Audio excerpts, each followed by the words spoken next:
Merci beaucoup mon frère maa ngi leen di ziar yéen ñëpp di leen dalal bu baax nag ci communiqué yi di nuyu tous les organes de presse yi nga xam ne tey ñëw nañ fii njëkkee ko ci yow Baba nga xam ne yow sunu xarit nga. Notre petit frère El Hadj Amadou di ko dalal bu baax xam nañ aussi le rôle qu'il est en train de jouer dans le sport. di nuyu aussi Wilane Vision ak Ndoukoumane TV. nga xam ne am nañu honneur aussi ñu ñëw bokk ci waxtaan bi donc maa ngi nuyu daal toute la commune de Kayes di nuyu aussi tout le département toute la région tout le Sénégal waaye nag nuyoo bi moom dañ koy gën a beral rek commune bi surtout la jeunesse de Kayes parce que tey ci sport la ñuy wax te lépp lu ñuy def ci sport ci jeunesse bi lañ koy wax donc foog naa ne ñoom ñoo nekk au devant de la scène ñoom ñëpp ku ci nekk ci sa tur ak sant ñu ngi lay nuyu. fas yéene nag déglu leen ci question yi ngeen ñu nar a posé ñu jéem ci apporter quelques réponses yi nga xam ne ni détenir nañ ko. Très bien xam nga ñun en tant que jeune nga xam ne agsi nañ ci à la tête de la commune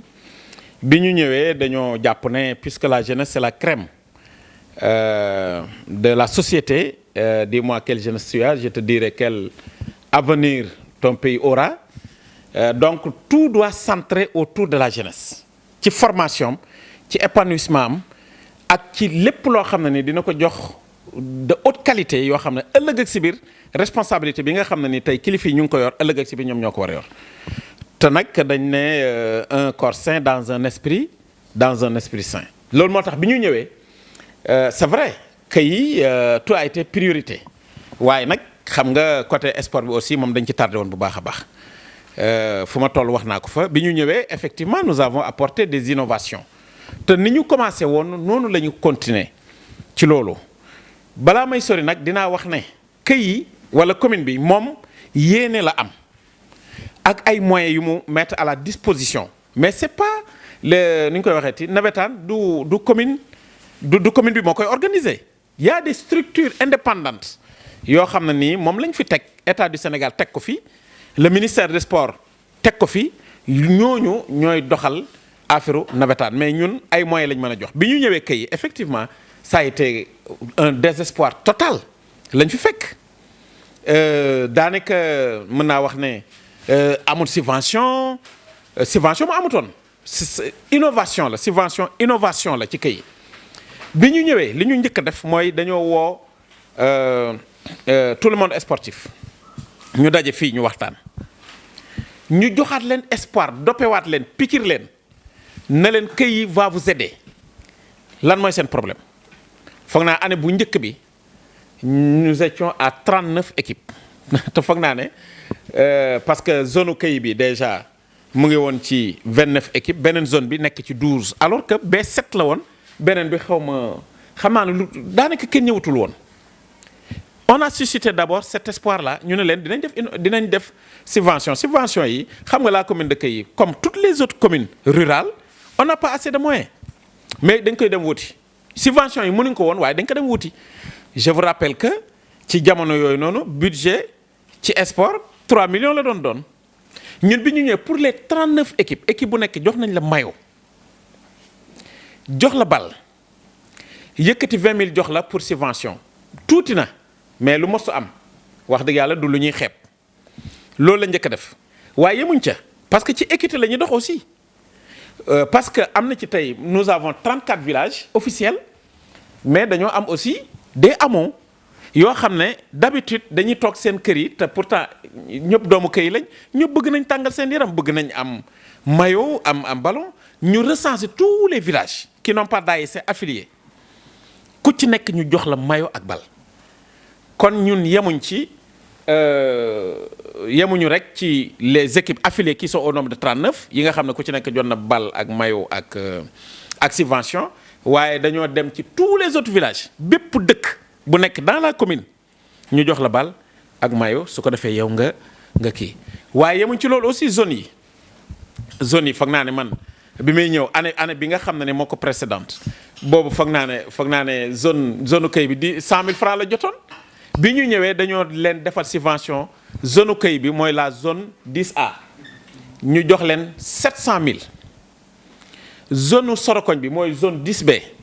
ñu yëkkati 500000 jox leen loolu première année bala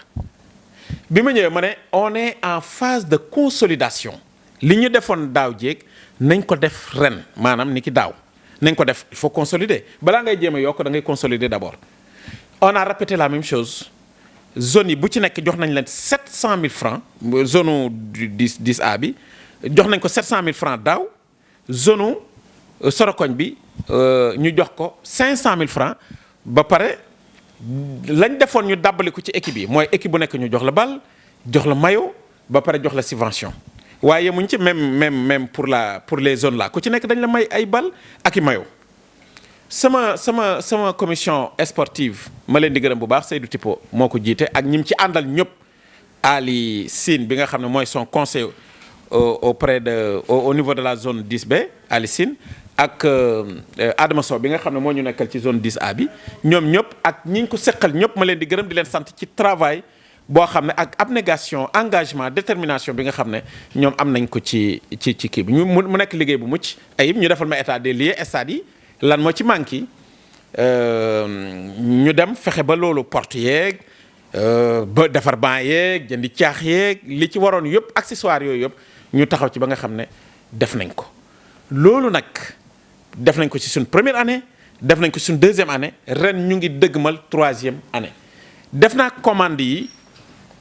ba pare ba foog naa ne ren dinañ jot ci maillot ak ballon loo xam ne foog naa jotuñ ko woon daaw déjà démb dans le groupe WhatsApp dugal naa ci échantillon yi nga xam ne commandé nañ ko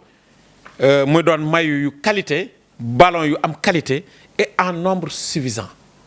parce que ñun à chaque fois man bu may jënd bu may wut ay matériel mais du may yem rek ci équipe yi les petits enfants daaw wax dëkk bu nekk rek ñaata laa fa dugal ci ay bal yoo xam ne xale yu tuuti lañ koy jox donc li ñuy def yemul rek ci équipe yi mais vraiment et puis loolu li tax l'objectif principal c'était de rendre fier la jeunesse de Kayes wan leen ne bu leen complexé seen commune mu ngi ci seen wet lim mën dina ko def kon ñun lu ñu mën ñu ngi koy def pour l'instant dans Kayes nous avons 2 zones mais nous devons avoir 3 zones parce que Ngodiba a été une zone infrastructure yi xam naa di ngeen ci ñëw mais pour l'instant on n'a pas de stade mais c'est des murs de clôture qu'on a à Kayes et à Sorokoñ Kayes moom stade bi sax yaatu na mais Sorokoñ dama ne il faut ñu yokk ko parce que dafa xat parce que nous avons besoin de stades multifonctionnels il n'y a pas que le football qui est là am nañ ay athlètes am nañ fi des salles de karaté yoo xam ne tey ñu ngi Ngodiba ñu ngi Kayes ñu ngi fu ne dégg nga handball baa ngi fi basket baa ngi fi loolu yëpp dañ ko war a c'est-à-dire jeunesse Kayes du ci football rek lañ ko war a former mais dañ ko war a former ci kii parce qu'il y a une diversité sur le plan sportif yooyu yëpp ñu mën caa dem donc Ngodiba aussi def nañ délibération sur 5 hectares amaguñu nag le financement mais ñu ngi koy wuuti am nañ ci lu dëgër nag pour l'instant jàpp naa ne comme am nañ délibération bi dinañ moom itamit tabax stade boobu ba nga xam ne mu nekk stade multifonctionnel lotissement yi nga xam ne def nañ ci nous avons des équipements sportifs on a prévu des équipements sportifs donc ñooñu war nañ mën a dem wuti ay promoteurs ay bailleurs ay partenaires yoo xam ne dinañu ñëw espace yooyu ñu jox leen ko su ko defee ñëpp ñoo ci bénéfice yu parce que Kayes dafa sës ci Kaffrine boo amee yenn façon stade yi nga xam ne kii ñëpp dinañ ci mën a bénéficier wu donc daal pour l'instant côté boobu moom mën naa ci waxaale loolu. voilà c'est vrai ah comme ni nga ko waxee ah parce que fu mu nekk nii tey fii ci Kayes am na salle de karaté def nañ seen li ñuy soxla def nañ seen expression de besoin wax nañ ma ko dinaa xool li ma ci mën mu def ko parce que tamit du ma diggee loo xam ne mënuma ko. Ngodiba y a 2 salles de karaté yoo xam ne nii waa Thiès yi ñooy ñëw. mais man wax dëgg yàlla loolu moo xaw ma woon sax war na mën a am fii sax macha allah war nañ mën a am ay champion yoo xam ne c'est à l'échelle nationale voire internationale ñooñu tamit maa ngi leen di jàppale nag ñooñu li ma ci mën yëpp maa ngi ko ciy def donc loolu dañoo bëgg mu am ubbeeku am nañ fi ay athlètes yoo xam ne recevoir oon naa leen aussi donc loolu yëpp daal dinañ fexe daal ba mbir mi dootul nekkati du nekk football rek waaye dafay nekk handball dafay nekk basket dafay nekk volleyball dafay nekk karaté taekwondo ak yeneen ak yeneen ak yeneen donc daal ñun nous sommes dans cette dynamique la vision de Kay parce que tamit Kaffrine gi dara mënu fee jag fekkee Kay jagut nañ waxante dëgg bu dee dëkkuwaay la suñu defar ay lotissement yu baax quartier yu rafet aménagé Kaffrine du rafet parce que Kaffrine pour mu rafet il faut mu déployer wu ci Kay yi bu dee côté sport bi aussi noonu la mën leen am ay stades yu rafet yow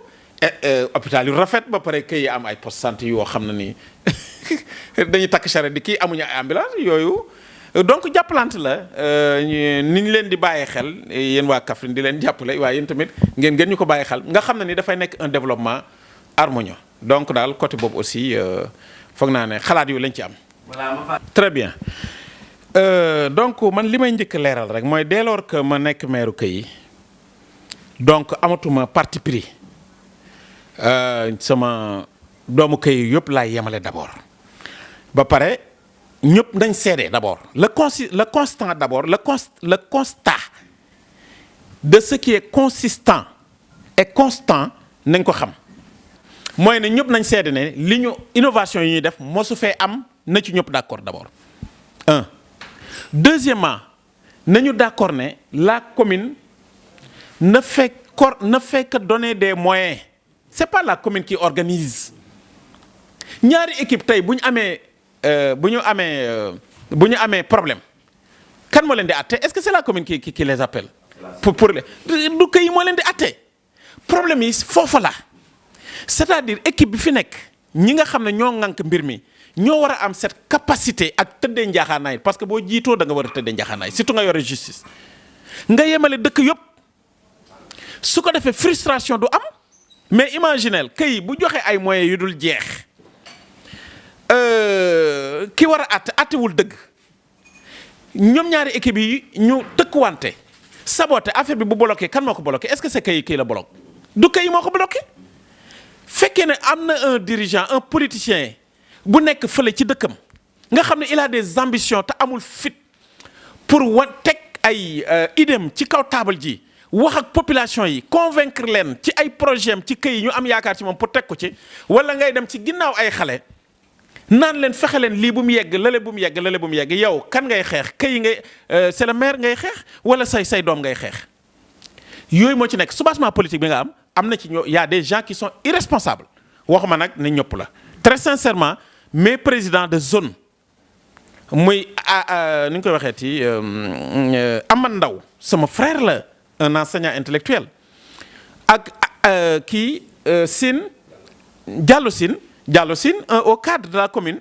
vraiment man de attitude bi tout au début nag on se comprenait pas mais vraiment actes yi mujj posé nii man naw naa leen ci bu baax a baax xam naa ne mais yi am na ñeneen ñoo xam ne ni ñu ngi ci biir di yàq parce que man bi ma ñëwee dama ne ñi nga xam ne ñoo nekkoon ci sport bi sama première rencontre ñoom laa fi dajale muy Ali Diaw muy Samba Ndaw ak képp koo xam ne mos nañ laa ràññee ci mbirum sport fii ma woo leen mbir mi kat seen mbir la bëggoon mu baax la rek ñooñu tamit maa ngi leen di gërëm di leen sant dégguma benn sabotage bu ci nekk mais soubassement politique daal am na ci mbir mi bu mu yegg parce que nag xam nga dañ fi def final boo xam ne amul ci région bi amul ci Sénégal sax def fi final boo xam ne c'est extraordinaire peut-être que jalousie bi loolu la warul yegg mais y a pas que le sport qui est là ñun dans tous les secteurs foo dem dañ fa def ay réalisations en un record de temps domaine boo jël rek ña nga ca biir kon nag les efforts que nous sommes en train de faire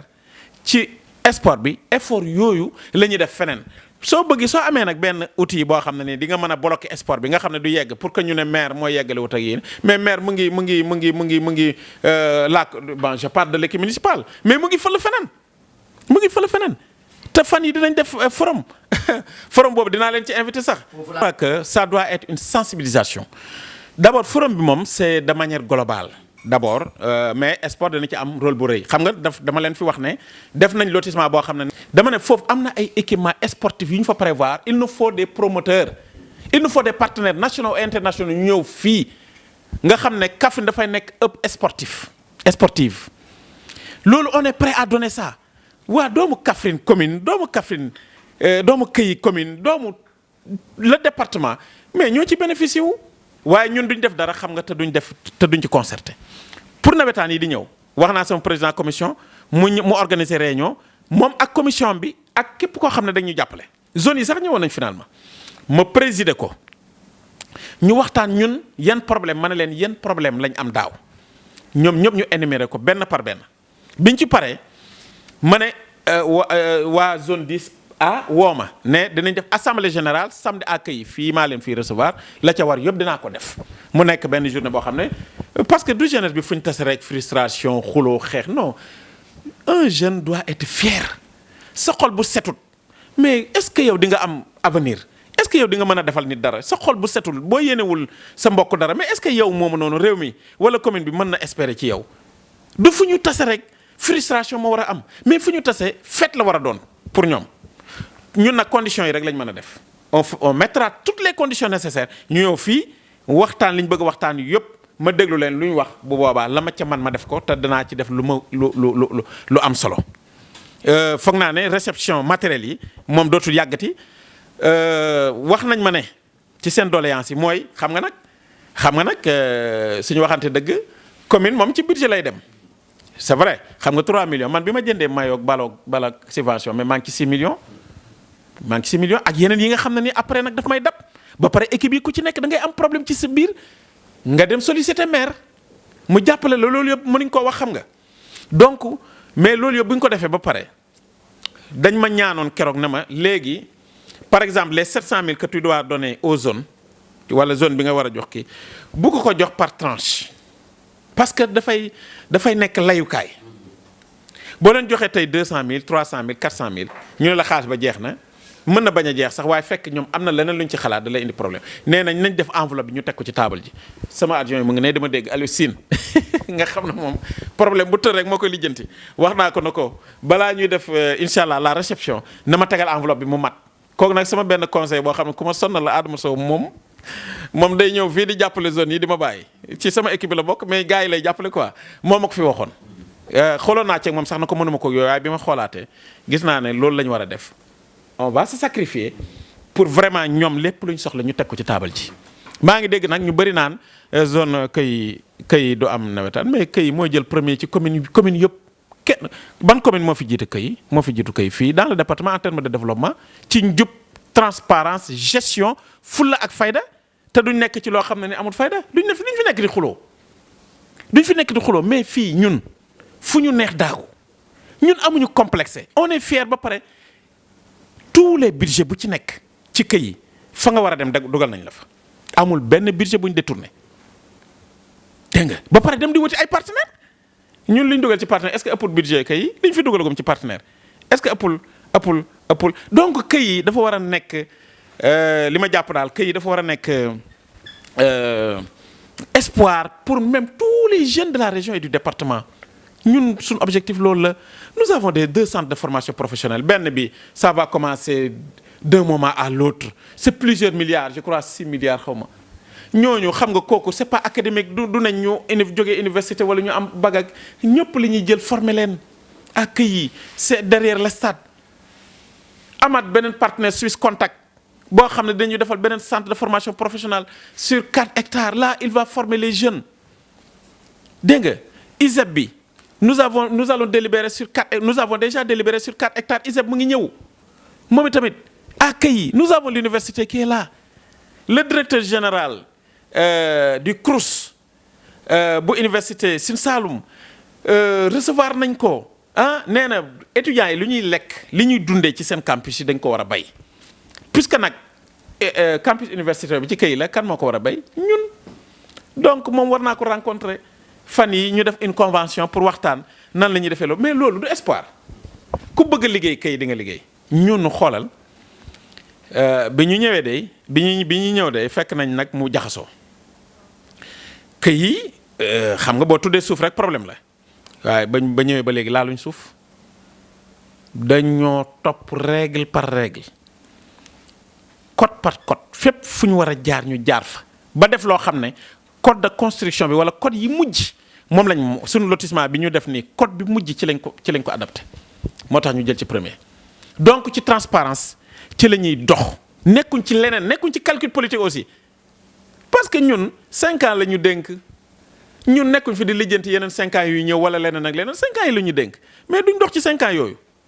yàlla mooy dogal nag après lu xew ñu xam ne xew na mais on n'est pas dans ces calculs politiques nekkuñ ci kii moo ma jàppale kii moo ma faral kii moo ma faral dëgg gis nga xam nga am na yoo xam ne kenn du ko wax waaye ñu bëri de y compris nos adversaires xam nañ ne ñun ni ñuy doxee doxaluñ ci kii da nga gis ku ñu doon saaga démb ak bërki démb am problème ñu taxawu ko waaw te duñ dugg ci détail parce que bañ koy def aussi ngir yàlla moo tax ak doomu këy la ñu koy def loolu def nañ ci lu bëri nag waaw kon jàppale commune bi lañ def bërki démb rek lañ fi def jaay njindi yi mosu am di 10 ans yi passé wala en tout cas 7 ans yi passé 10 ans yi sax kenn defu yi ngir ni nous on a fait les efforts qu'il faut parce que tamit jur gi nga xam ne mu ngi réer di nekk ci loxo chef de village yi ak ci population yi nga xam ne ay jullit lañ mais duñ ko jaay di ko lekk mais loi moo ko organisé ñu def ci nekk ci en collaboration avec les chefs de village bërki démb dugal nañ ci keesu kër yi foog waaye ASC yi est-ce que ñeme ngaa wax ñu organiser en coopérative parce que daanaka rek bu nawetaan bi jotee ba mu xumb rek danañ daje waaye daal bu nawetaan yi di jeex tasaaroo nañ mais pour ñu dem ba pare bénéficier wu ci ministère de l'agriculture il faut que jeunesse bi organiser wu en coopérative je vous le dis que chaque village s'organise en coopérative. bon loolu moom bëgguma ci woon sax wax parce que dafa nekk question boo xam ne dama koy togg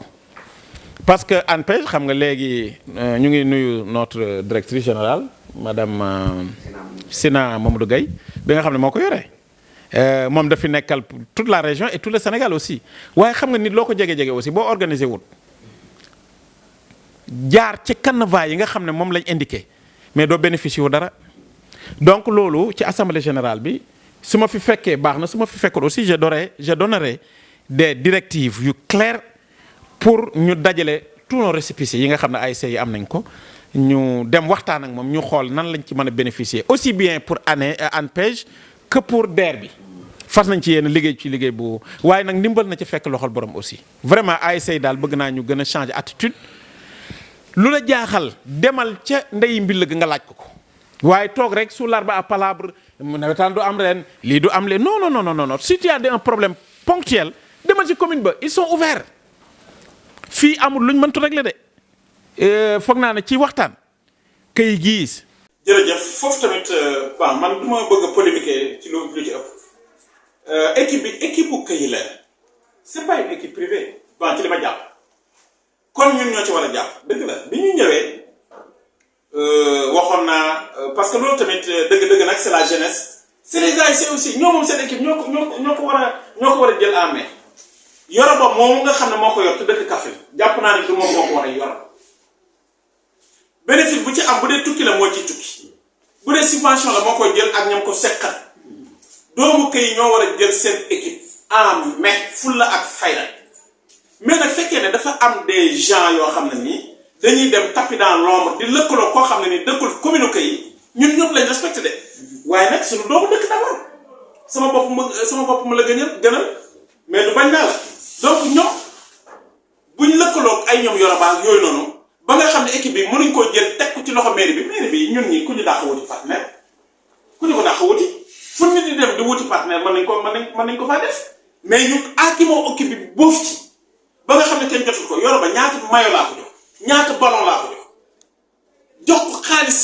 te loolu dem na moo ci seede yoo xam ne sax yu ci bëri dañ koy photo dama leen jàppale ba sonn ci loo xam ne c'est pas officiel c'est officiel dégg nga mais gis naa sabotage yi ci am nan la maire de la commune ba fu mu ne nii dañooy maire dem ci stade bi yow ngay jël keneen di ko kii di minimiser di jéem a toroxal l'équipe municipale loolu waa kay yi ñoo ko waratoon nangu sax ñu koy def boobu nag laa ne ko tant que équipe bi mu ngi ci loxo bu yoro ba moom man génn naa ci ma seet ci wecc léegi nag waa kay ñoo war a am fulla ak fayda récupérer équipe bi wala fekkee mënuñ ko récupérer ñu organiser beneen équipe nañu organiser beneen équipe ñu dem doxi ko on a de très bonnes relations ak ñi nga xam ne ñoo fi yore sport bi pour l'instant lay so mu ngi ci Abdoulaye Seydou Sow le ministre Abdoulaye Seydou Sow mu ngi ci kii bi ñun suñu amee suñu équipe bu bees na ko ñun bii lañ reconnaître jàppale ñu ci mu jàppale ñu ci ak ay collaborateurs dégg nga donc loolu nag wax dëgg yàlla ci ñoom rek laa ko mën a séntu du man maay jël les premiers pas mais luñ ci def buñ defee benn ma def fukk incha allah rabbi loolu moom ñëpp xam nañ ko. voilà nekk dictateur. te wax dëgg yàlla ñoom ñoo yore seen mbir je crois que c'est des structures indépendantes ba pare ña fa nekk foog naa ne ils sont suffisamment matures man daal ak sama commission yi daje nañ waxtaan nañ tënk nañ ñoom la ñuy déglu lu ñu wax la ñuy def ah bu ñëpp bëggee ni lii la ñuy def ñu fekk leen ci. parce que nous on est prêts sur le plan moyen et sur le plan logistique lépp pare nañ ko fuñ ñu wax foofu la ñu ne foofu la ñoom la ñuy déglu. am na ci ñu war a def assemblée générale samedi jàpp naa seen assemblée générale bi yéex na man waruma leen woon sax njëkk def rencontre mais nee na dinañ ko def nañ ko def ñu déglu leen suñ leen dégloo fu ñu jëm ñu jëm fa waaye man dama jàpp ne buñ la joxee lu ñëpp bokk waaye dangaa war a def bilan nag danañ ñu defal bilan wax ñu xaalis bi leen jox fu ko dugal quels sont les problèmes yow koo xam ne yow 100 000 francs nga daan jot di def ay final yow ñu lay jox 700 000 mënoo def final kon kay loolu man dama jàpp ne sabotage mu ci sax. lépp matoon na. lépp mat na pour la zone 10B A 10A lépp mat na seen 700 000 francs yi jox nañ leen ko bu yàgg comment dire par étape nag lañ leen ko doon jox mais heure bu ñuy waxee ne jeex na ñu yëkkati jox leen ren sax du demee noonu mais jox nañ leen ko ba pare bal yi may nañ leen ay bal ak i mayo di leen jàppale léeg-léeg ci loo xam ne bokkut ak subvention yi bu ñu amee problème ñu wax ñu ko ñu jàpp ci 5% yi ci war a am ñun 5% yi ça aussi c'est un problème il faut l'aborder. Voilà, c'est ça. Très grand problème. Parce que tamit mënoo di feesal stade bi ñu jox la 700 000 francs nga jël 700 000 francs yi di ko dépensoo bon wala nga denc ko li nga xam ne moom la stade bi dugal ñaari ASC yi nga xam ne ñoo doon football mais ñooñu dañoo war a am seen pourcentage. parfois nga jox leen ko am na ku ma woo daaw ne 250 francs la yóbbu par contre. ñun suñu 5% yi ay 100 francs ak 25 francs lay doon am nañu boo xam ne du 20 francs. xaaral ma mu ngi nii di ma wax. loolu tamit foog naa war nañu ko xoolaat parce que ASC yi li leen di gën a découragé aussi loolu la du man sax man maa ko war a wax waaye xam naa ne mënoo ñëw feesal stade bi ce pourcentage ñu la ko jox balaa ñuy joxe benn dépense bu ñu dajalee xaalis nañ ne ODCAV lii la am nañ ko ko jox mairie lii la am nañ ko ko jox ASC lii la am nañ ko ko jox la ca des nga jël ko boo ko jëlee boo bëggee fay gendarmerie wala keneen ak keneen te amoon nga dem ci subvention ba nga yeggale ko boo demee ba sa xaalis jeex foofu noonu mais y a d'autres bonnes volontés qui sont dans le boo demee ci Ali Diaw wala nga dem ci Baba Diagne sàq bi wala nga dem ci keneen mën nañ la jàppale wala nga ñëw ci maire mu jàppale la waaye mënoo di jël buñ ko maanaam fu nekk nii bu ñu fëbbalee ba pare nga jël xaalis boobu noonu yow def ci sa dépense ba pare la ca des nga ci nga joog a joxe def pourcentage loolu tamit àll loolu tamit ngir yàlla ay say de métti na si ñoom de wax dëgg yàlla aussi parce que nawet daal ñun xam nañ dafa métti aussi parce que gars yi dañuy def jëli ay mercenaires ak yooyu. dama ne xam nga ni ñun jàmbaar yi tëdd lañu man jaay ma sama bopp de waaye équipe bi ñu réalisé sama gars yi xam nañ ko de ñun daawuñ de final bi ñu defoon daaw jéeg ñëpp di ko sow mën nañ def bu ëpp loolu am nañ capacité yi mën nañ ko dem wuuti xam nga nit ki fekkee ne am nga la capacité relationnelle c'est-à-dire vous avez la capacité d'aller rencontrer d'autres personnes yi nga xam ne am nañ loo xam ne yow amoo ko nga am capacité mën a waxtaan ak ñoom ba ñoom lañ am ñu jox la ko mais yow ban projet moo lay jaaxal loolu ay montage la rek kooku am problème lépp lu ñu waxoon nous on est prêt à le faire ça c'est très clair na leer ci bopp ñëpp dama bëgg daal émission bi fi jógee tey bu kenn wax ne nawetaan moom dafa sooxee ci mairie sooxewut ci mairie li ñu def ci nawetaan bañ fi ñëw ba léegi kenn mosu ko fee def te loolu mooy dëgg te ñu ngi ci def ay effort te defuñ ko parce que populisme la ñuy def wala dañoo bëgg ku ñu neexal nañ d'accord foofu daal li ma ci wax mooy incha allah dans les plus brefs délais maillots yi moom sont disponibles ak ballons yi ils sont disponibles là wax ma këy nag waaye mu ngi quelque part damay bañ yenn ci dem gi ko donc maillots yi ak ballons yi moom bari na loolu dinañ def réception bi te du yàgg dañuy xool calendrier bi selon les assemblées générales yi nga xam ne les différentes zones dinañ ko def buñ defee ñoom seen assemblée générale ba pare ñu jàpp bés def réception bi joxe ko te bés boobu noonu ci lañ leen di jox fonds yi lépp li ñu leen war a jox ñu jox leen ko jox leen mayu yi ah léegi nag foog naa ne bu boobaa ku ci nekk noo mën a tojee sa bopp jënax nga tojee ko li ci des nag mooy dama jàpp ne këy yi moom c'est une communauté unique et indivisible te nag pour l'instant ñoo fi nekk ku bëgg dimbali kay àla ku laal foog nga ñëw jàppale ñu maa ngi gërëm bu baax nag sama équipe municipale ci ki ma ci jiital nag mooy le premier adjoint au maire El Hadj Dame Cissé nga xam ne ñun bi ñu ñëwee au pouvoir moom dafa bëggoon a bàyyi ñu ne ko kaay gu nga ñu jëlal poste premier adjoint au maire mu ne ñu doxalal leen xam nga loolu ci lu ñuy dimbale comme man ak Aliou ay ndaw lañ suñ bëggee jalgat yi dinañ xalaat bàyyi donc ñu koy gërëm di ko sant foog naa nag jeunesse bi ma am kenn amu ko nag ci région bi man jeunesse bi ma am fii kay aussi bien masculine que féminine foog naa kenn amu ko de loolu moom vraiment maa ngi ci sant yàlla man j'ai une jeunesse de qualité ku ci nekk dëkk ba nga dëkk boo fa demee dañ laa respecté waaye tamit nga respecté waa dëkk ba lépp lu dëkk ba da def aussi nga ànd ci encore une fois intérêt personnel boole wu ñu intérêt général moo ñu boole ñu ngi yaatal ñëpp di ubbeeku ci ñëpp daal incha allah rabbi këy yi moom fonk nañ ko te këy rôle bi war a joué ci région bi kenn warul soxla këy parce que këy rôle bi mu war a joué ñëpp ci war a bénéficier lu commune Sori dans la région war na laa njëriñ ñu ngi ne yi est suffisamment libre la jeune de këy les ressources humaines de këy de qualité la nañ dëggal suñu bopp waaye nag nañ ubbeeku ci ñëpp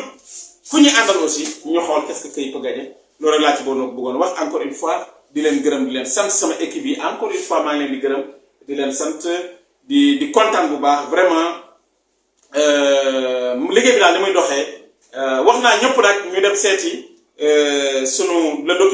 le film documentaire boobu nga xam ne def nañ ko parce que forum bi nii kii ñëpp lañ ci ubbi la ARD moom ci la ñuy waxtaan ak moom mu tëgg ko on aura ici accueilli lors de ce forum des partenaires nationaux internationaux privés comme nationaux ñoom ñëpp dinañ ñëw fii secteur bu nekk nag dinañ fa wax jafe-jafe yi ñu xool nan lañ ko defee loolu daal laa bëggoon a wax di leen gërëm di leen sant wasalaamaaleykum wa rahmatullahi taala wa barakatu